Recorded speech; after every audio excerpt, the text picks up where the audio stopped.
Kalau kalian ada rencana untuk beli HP ini, gue saranin kalian tonton dulu video ini sampai habis. HP ini namanya Galaxy A04 dan ini penerus salah satu HP sejutaan yang tahun lalu sempet jadi HP favorit gue, yaitu namanya Galaxy A03. Tahun lalu gue sering ngerekomendasiin Galaxy A03 untuk harga 1 jutaan karena dari segi harga dan spek dia emang udah terhitung bagus. Tapi ternyata di HP ini yang dirubah Samsung itu ada banyak guys, sampai-sampai HP ini gak terasa sama dengan Galaxy A03 yang tahun lalu. Oke, gue sendiri sebenarnya udah pegang HP ini cukup lama ya guys ya. Tapi dari hari pertama gue pegang, gue udah tarik kesimpulan tentang HP ini seperti apa. Kalau dipikir-pikir sebenarnya ada banyak juga hal bagus yang ada di HP ini. Contohnya tuh dari bodinya ya. Kalau dari body menurut gue ini jauh lebih oke sih kalau dibandingkan dengan Galaxy A0 yang dulu-dulu. Soalnya sekarang desainnya itu kelihatan lebih cantik. Dari warnanya aja sekarang dia udah kelihatan lebih cakep dan kesan elegannya juga lebih dapet. Bentuk kamera juga jauh lebih simpel sekarang soalnya desain kameranya sekarang dibuat mirip dengan Galaxy S22 Ultra yang memang udah nggak pakai housing kamera lagi. Beda banget lah ya dengan Galaxy A03 dulu yang kameranya itu mirip dengan Ipin 11. Pas dipegang juga HP ini terasa lembut soalnya transisi dari back cover ke frame-nya itu terasa seamless. Dan akhirnya setelah sekian lama, akhirnya ada juga Galaxy A0 yang udah pakai port chargeran baru. Yes, ini tuh Galaxy A0 pertama yang pakai USB Type-C guys. Itu lumayan banget sih karena dulu-dulu kan Galaxy A0 tuh terasa kuno banget soalnya dia masih pakai micro USB. Terus satu hal lagi yang menurut gue masih bagus di HP ini atau ada dari kameranya. Menurut gue nih kameranya lebih bagus dari Galaxy A03 soalnya dia dari segi image processing lebih bagus dan dia juga udah pakai spek kamera utama yang megapikselnya lebih besar. Sekarang HP ini udah pakai kamera 50 megapiksel guys dan menurut gue itu bagus karena sekarang kan kamera 50 megapiksel ini memang udah jadi standar untuk HP-HP di kelas entry level. Nah untuk hasil kameranya menurut gue ini jauh lebih bagus guys kalau dibandingkan dengan Galaxy A03. Soalnya ini jauh lebih low noise, detailnya juga lebih tajam dan warna-warnanya juga jauh lebih oke. Gue bilang kayak gitu karena dulu Galaxy A03 itu hasilnya kadang terlalu overexpose guys dan suka low contrast juga. Sampai-sampai kelihatan aneh banget fotonya. Tapi di sini problem itu udah nggak ada guys dan hasilnya juga jauh lebih enak sih kalau untuk dilihat. Terus di kondisi OLED juga ini jauh. Dulu di Galaxy A03 efek sharpeningnya itu super terasa dan bernoise. Sedangkan di sini hasilnya itu sangat-sangat normal dan masih asik lah untuk dipost di sosmed. Jadi untuk overall kualitas fotonya gue rasa ini udah terimprove banget kalau dibandingkan dengan Galaxy A03.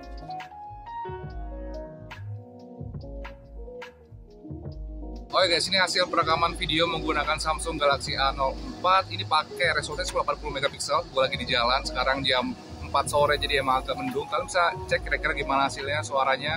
Kebetulan sini banyak mobil guys, jadi kalian bisa cek kira-kira kalau dipakai luar gimana suaranya. Tadi juga udah gue pakai untuk jalan-jalan dan kira-kira hasilnya kayak gini. Coba kalian nilai sendiri kira-kira gimana.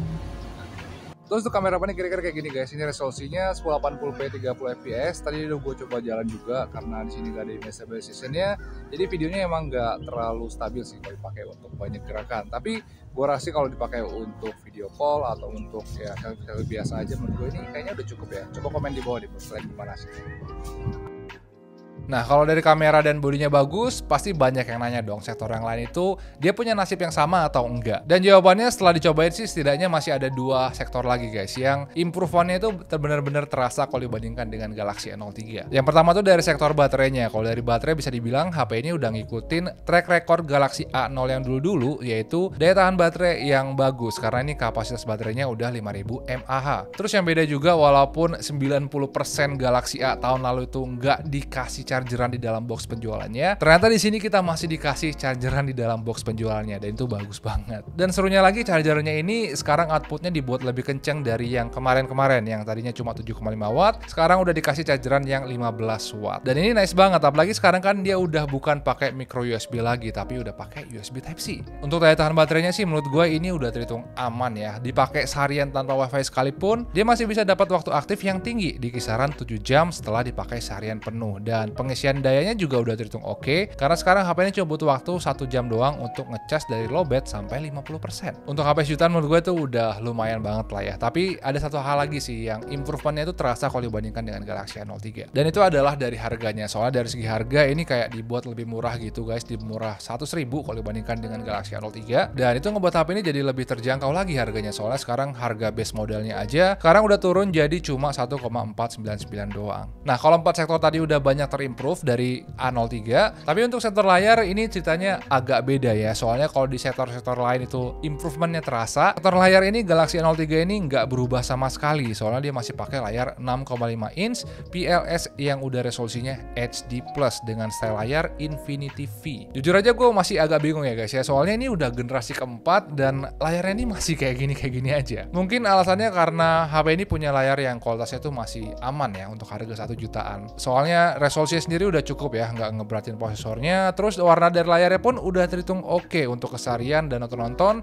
Ini masih terhitung nyaman sih. Tapi di antara yang bagus-bagus tadi, menurut gue sih masih ada satu hal yang menurut gue tuh agak kurang ya di HP ini. Dulu gue suka dengan Galaxy A03 soalnya dia itu lonjakan performanya itu terasa banget guys kalau dibandingkan dengan Galaxy A02. Tahun lalu kan Galaxy A03 itu performanya bener-bener bisa bersaing ya dengan smartphone Xiaomi dan Realme karena dia punya prosesor yang kuat, yaitu UniSoC T606 yang ternyata punya performa yang oke sampai-sampai dia lebih kuat kalau dibandingkan dengan versi S-nya yaitu Galaxy A03s. Dan karena tren performanya makin tahun makin naik, gue pikir Galaxy A04 ini prosesornya bakal lebih kuat kalau dibandingkan dengan Galaxy A03. Tapi pas lihat speknya ternyata dia malah pakai prosesor yang level performanya itu lebih rendah yaitu Helio P35. Pas dicobain sih sebenarnya kalau dipakai sehari-hari perbedaannya nggak terlalu terasa dengan Galaxy A03 karena kalau dipakai untuk sosmedan, streaming, dan browsing performanya ini masih terasa oke. Tapi kalau dipakai untuk main game ini ceritanya udah beda banget sih guys. Dulu di Galaxy A03 gue ngerasa performa gamingnya masih terasa cukup oke. Sedangkan di HP ini bisa dibilang opsi game yang bisa dimainin itu jadi lebih sedikit. Soalnya game-game sekelas Mobile Legends aja di sini itu masih terasa ngadat-ngadat. Paling cuma bisa dipakai untuk main game-game ringan doang kayak Subway Surfer, Shadow Ninja, dan lain-lain. Jadi kalau kalian suka game sih, gue saranin kalian jangan ambil HP ini ya guys ya. Tapi